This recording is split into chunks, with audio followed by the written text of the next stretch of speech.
On today's episode, I'll break down the Blackhawks looking for a star and TSN's trade bait list.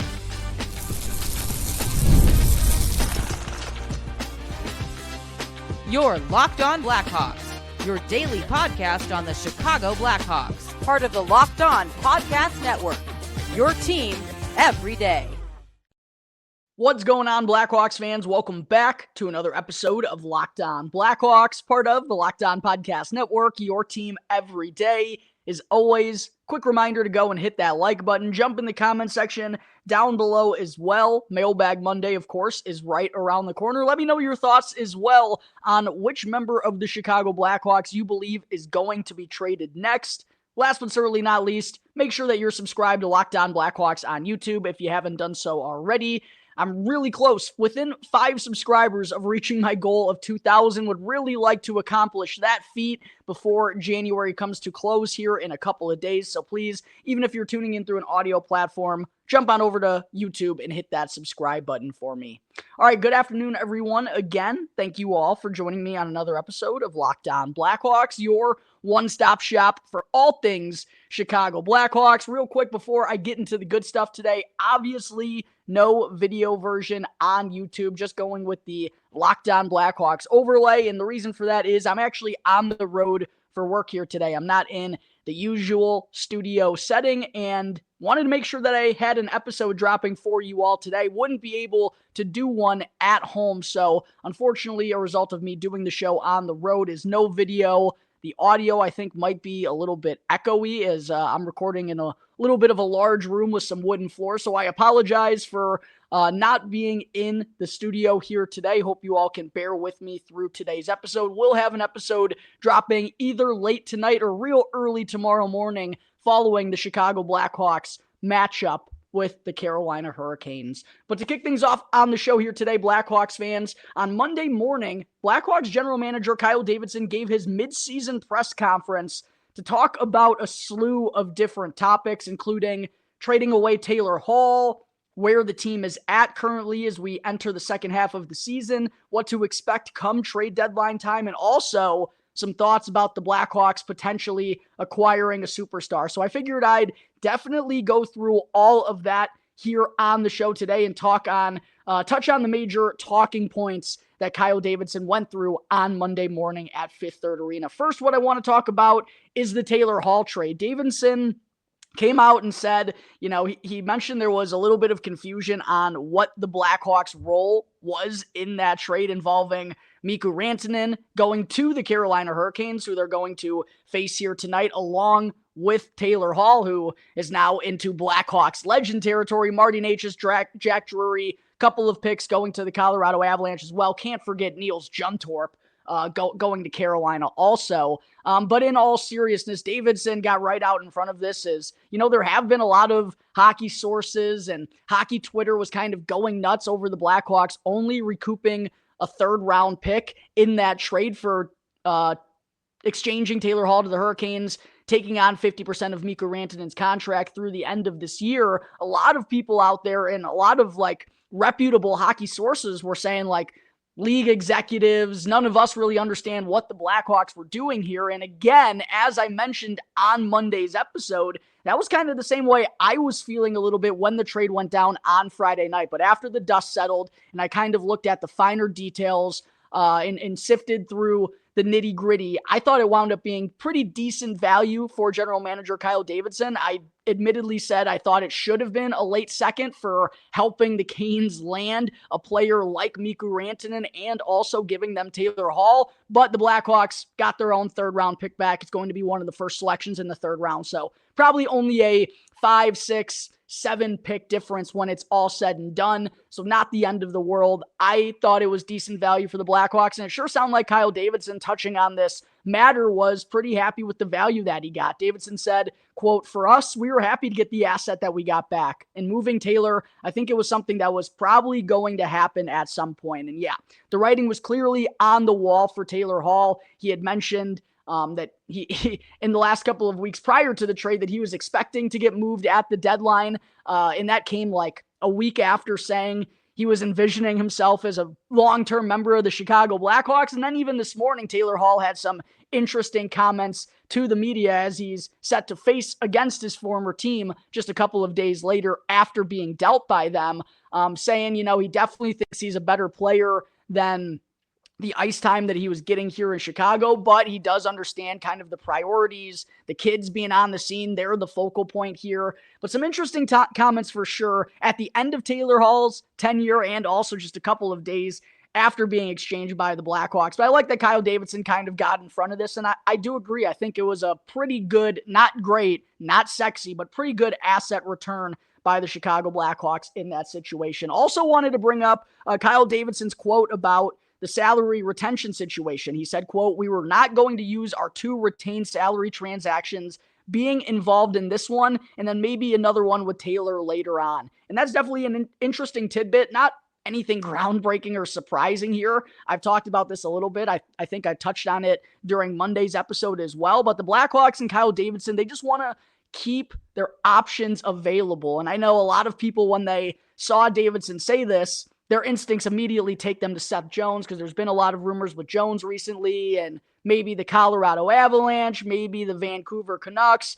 I still think, that's an easier said than done type of deal, just because Jones has that cap hit and a full no movement clause. But they would definitely have to retain salary in order to trade Seth Jones. And if Alec Martinez were to get traded, which he kind of talked about this in the media a couple of weeks ago, saying he's just focused on what's going on right here, right now with the Blackhawks. Good veteran speak. I still think, just from a sheer numbers perspective, the Blackhawks kind of have to trade Alec Martinez, even though he's really been solid with Seth Jones on the top pairing here recently. But they just got to focus on the kids. And should they trade Martinez at $4 million, they're definitely going to have to retain half of that salary to move him, I believe. So that is not a surprising little tidbit there, but something worth noting.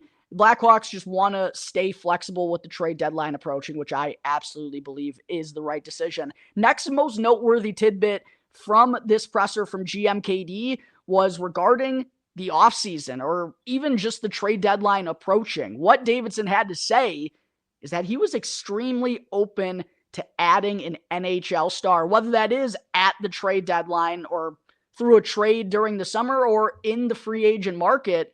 He's into doing it, and I think it's become pretty clear. I know we have to remain patient with where the Blackhawks are at in their rebuild, because so many of the key pieces that general manager Kyle Davidson is taking on are still at the amateur or junior or college ranks, whatever it may be.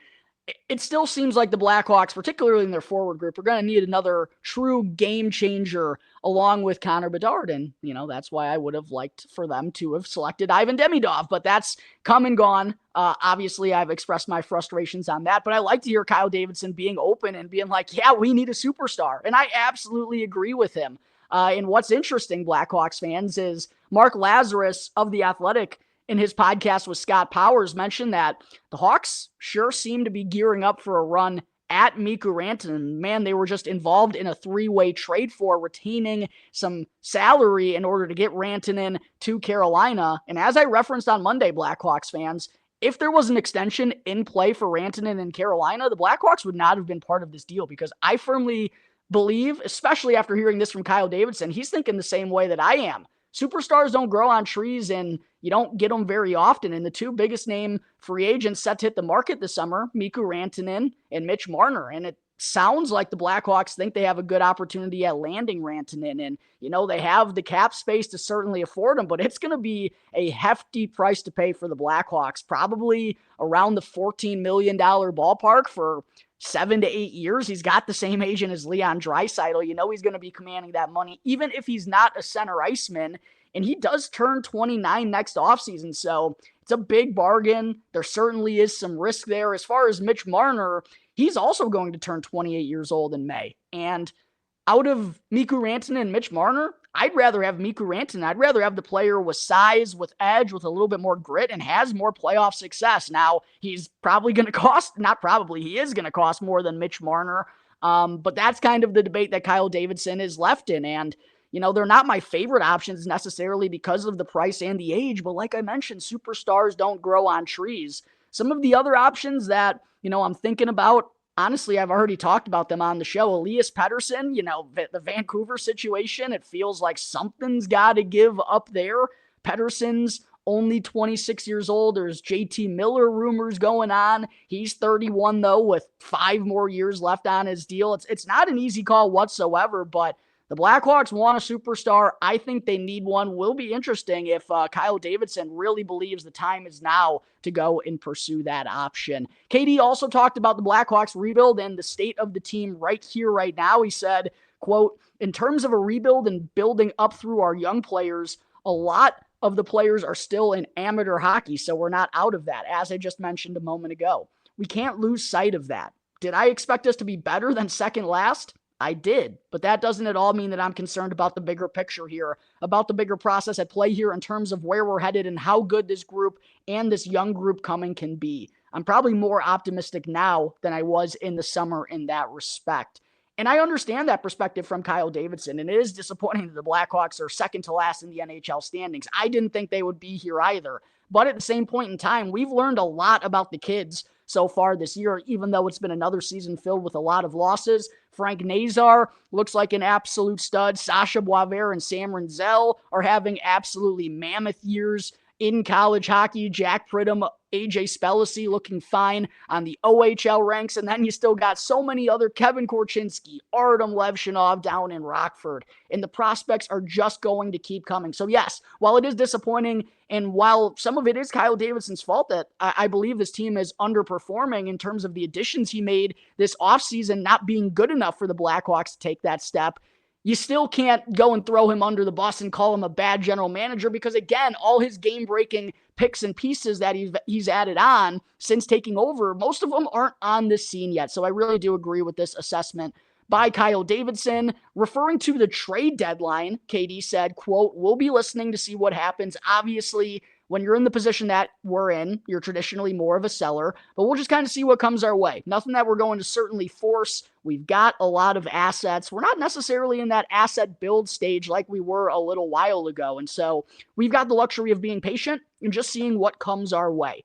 Absolute GM talk there to a T. Davidson kind of alluding to all the assets that he's recouped over the last couple of years and saying like they don't necessarily need to make these moves, just to kind of tell everyone, listen, we're not like backed in a corner here. We don't have to trade these guys, but everyone knows Kyle Davidson is going to be trading the expiring contracts. On this team, for the most part, there's no real reason not to. And I'll talk more about the Blackhawks trade options coming up in just a second here during segment 2. Last thing of note that Kyle Davidson talked about during his Monday presser was the Blackhawks goalie situation, which I think is really interesting. I asked Charlie Roumeliotis when he joined the podcast a little over a week ago his thoughts on this matter. By the way, go and check out that show with Charlie Roumeliotis if you haven't done so already. He is the absolute man, my personal favorite on the Blackhawks beat. Super good dude. Always makes time for me, and I really appreciate it. I asked Charlie, though, about this situation. And what I'm referring to is, obviously Laurent Brossoit is still on injured reserve, hasn't played at all this year. I thought he was going to be ready by like week 4 of the season at the very latest, and we still haven't seen him. But should he return this year, doesn't sound like they're all that confident that's going to be the case, by the way. The Blackhawks would, though, go with a 3-goalie tandem rather than risking losing Arvid Soderblom. And a couple of weeks ago, Blackhawks fans, when I said the sample size is so small, maybe there's a chance that like Arvid Soderblom slips through the cracks and the Blackhawks can sneak him through a waiver. No, there is absolutely no way that's going to be the case. One of the best U25 goaltenders in all of hockey right now. He's turned himself into the Blackhawks starter, and that would absolutely happen if Soderblom got placed through waivers. Another team would absolutely claim him. So this is definitely a situation to monitor going into next year. I don't believe Laurent Brossoit is going to return this season, and quite honestly, that kind of throws the Blackhawks a bone a little bit. But I would not be surprised if the Blackhawks go and try and trade Peter Mrazek in the offseason. He's probably the goalie that has more value, just given Brossoit's AAV that he just signed on here in Chicago with, and also his injury history. I know Mrazek's older and has injury history as well, but I think he's a little bit more reliable. But I do believe ultimately the Blackhawks are going to be trying to trade one of those two goaltenders so they can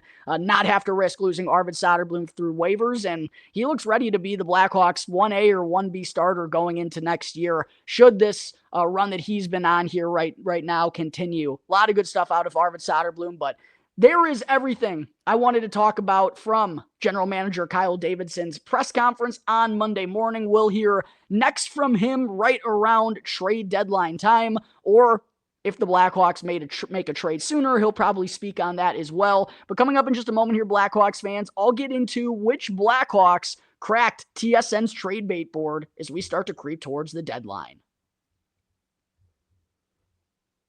But first, I do got to talk to you all real quick about the fine folks over at FanDuel. Super Bowl 59 is right around the corner. One game, two teams, and endless possibilities. And there's no better way to make every play more exciting than with FanDuel Sportsbook. Whether it's predicting the first touchdown, calling the MVP, or even betting on the coin toss, FanDuel makes it easy to bet on the action. With live betting all game long, you can adjust your bets as the game unfolds and feel the thrill from kickoff up until the final whistle. The live betting feature also lets you stay involved no matter what happens on the field, and the app is super easy to navigate. Plus, knowing that you can place a $5 bet and potentially win $200 in bonus bets for the Super Bowl, that's the icing on the cake. So make sure to go and download the app, or head on over to FanDuel.com to get started today. And again, bet just $5, and if you win, you'll score $200 worth of bonus bets. Again, that's FanDuel.com to bet with FanDuel, the official partner of Super Bowl 59.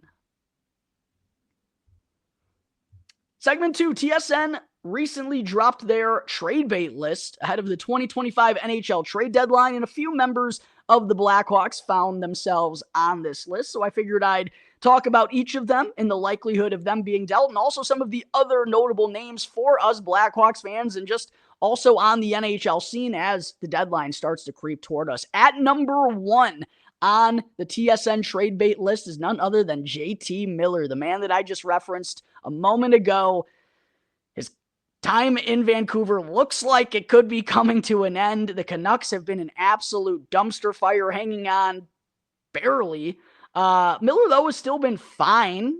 Hasn't been, what they expect out of him. He has 33 points, 8 goals, 25 assists, and 37 games. The 8 goals is the real kicker for him, a guy who they expect to be right around 30 year in and year out as a veteran leader and center iceman of this team. But as I mentioned during segment 1, is 31 years old and has 5 years left at $8 million. JT Miller, I believe, he has the no movement clause in his deal as well. Elias Pettersson, a little later on this list, is the one who does not. That actually kicks in next year. So there's complications with JT Miller.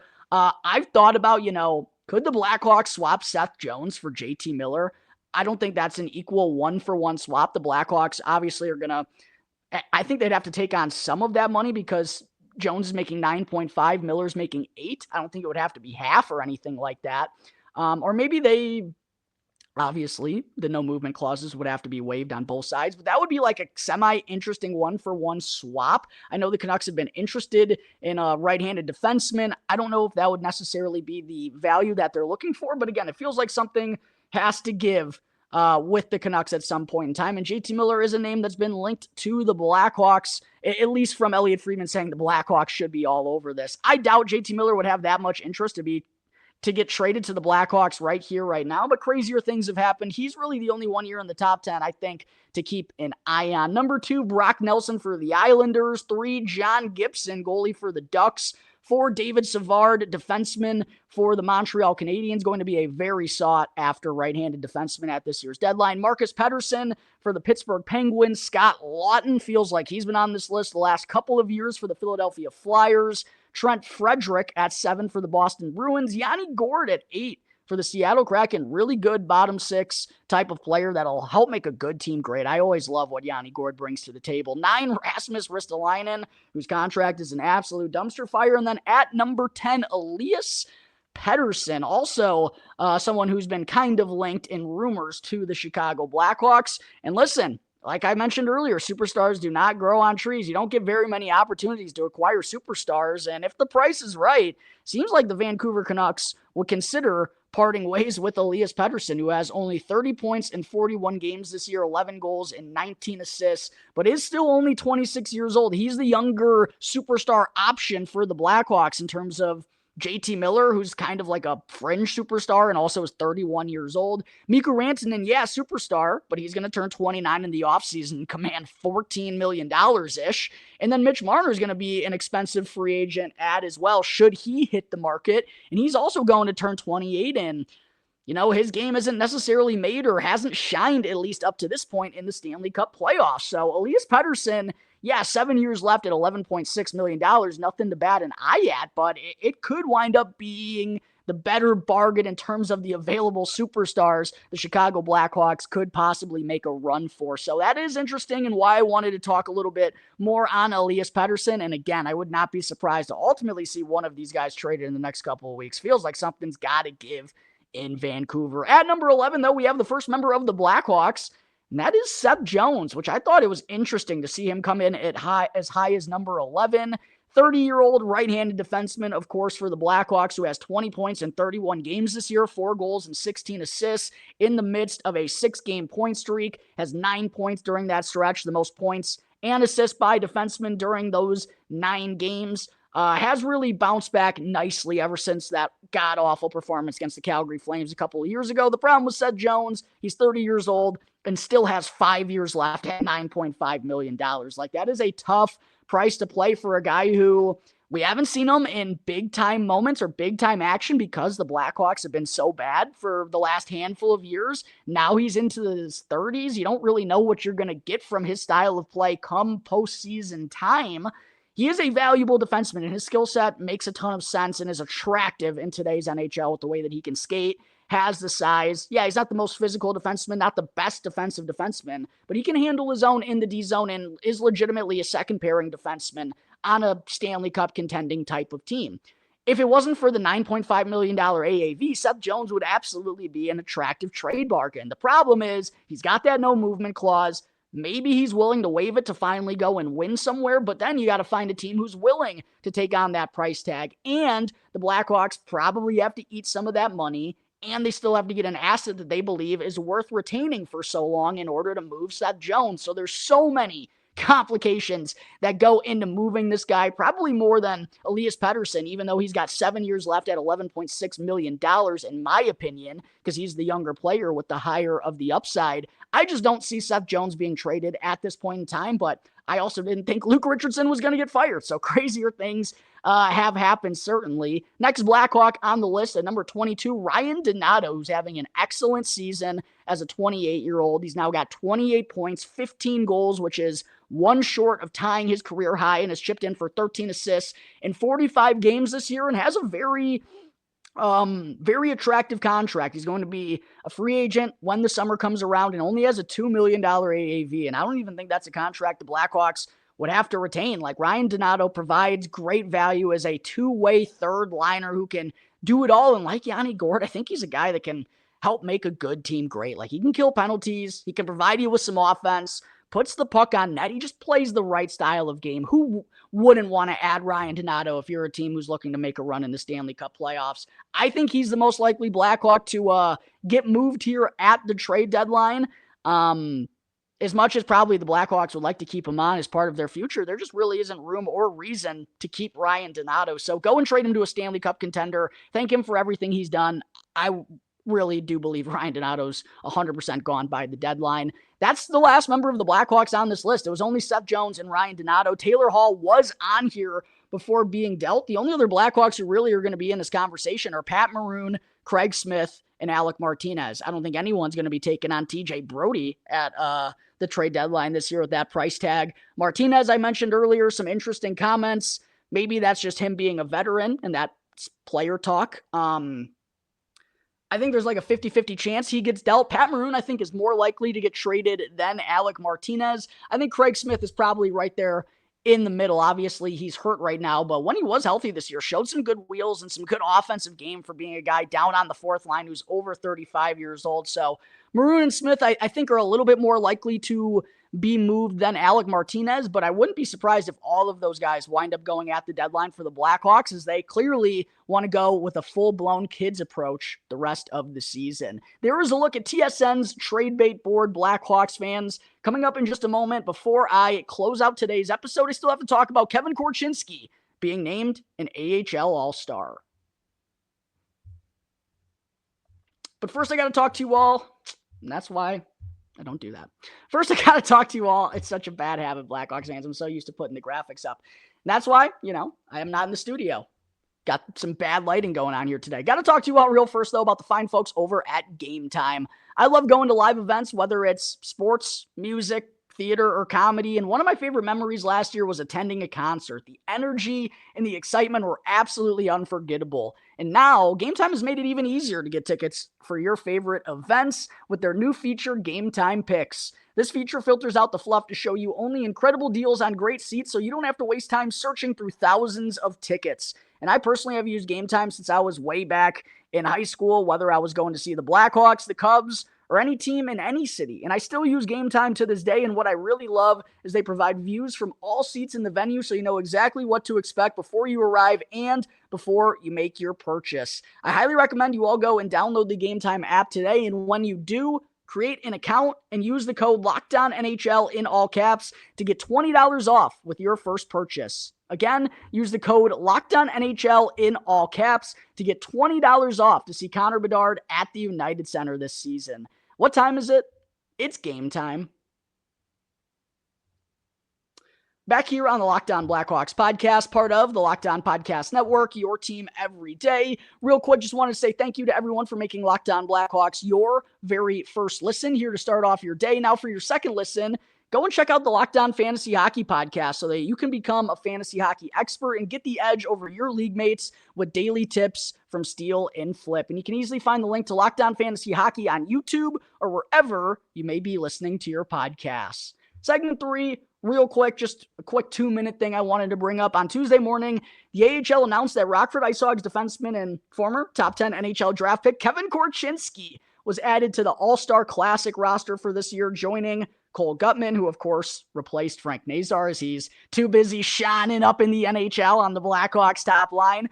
But real good stuff here for Korch. 20 years old, leads all IceHogs defensemen with 17 points, 2 goals, and 15 assists in 31 AHL games this year. Of course, we also got to see him for a brief stint up in the NHL, 9 games with the Blackhawks, and wow, did he just look much more comfortable, much more confident in his abilities, and he just utilized his skills and his best assets so much better than he did last year when he was a 19-year-old, again, as the youngest defenseman in the entire NHL. So for Korchinski to be on this development path that he's been on down in Rockford this year, the same path that we've seen Ethan Del Mastro on, Alex Vlasic on, Nolan Allen the last couple of years, Wyatt Kaiser's kind of on it right here, right now. It's all about developing and getting that confidence for Kevin Korchinski and all of these young guys down in Rockford. And being named an AHL All-Star in his first full year at that level definitely has to be a big boost for KK as he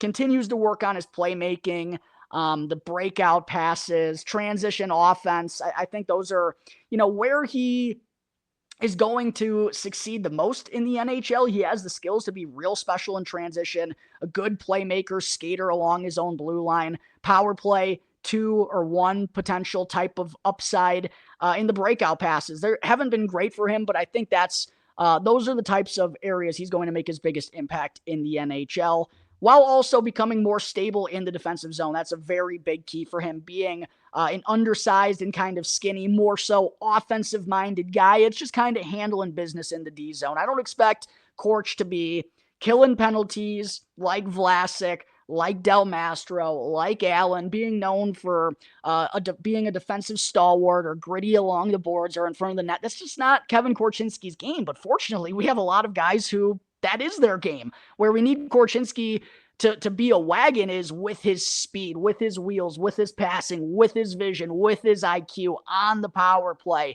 and getting a lot of reps in those types of scenarios with the Rockford IceHogs, I think has been very crucial for him. Maybe it hasn't been the type of numbers I'd want to see from Kevin Korchinski, but again, this kid's only 20 years old, and there's so much runway and upside for him because of the skill and the speed that he possesses. I honestly doubt we'll see him up in the NHL again before the year is over. Like, there's just no room for him. Like, even if they do trade Alec Martinez, there's still really no room for Kevin Korchinski, but that's not the worst thing in the world. Like Artem Levshinov, you should not be discouraged by these guys not getting call-ups when the name of the game is over-ripening and over-marinating these guys at the AHL level so that when they do come up, they're ready to thrive and not just survive. But that's going to take care of today's episode of Locked On Blackhawks. As always, thank you all again for joining me on the show. Be sure to go and hit that subscribe button for me. I know I've been annoying with it lately, but I've been so close to reaching my goal of 2,000 subscribers for too long. Really want to get across that 2,000 subscriber marker before the month of January comes to an end. So hit that button for me and make sure to subscribe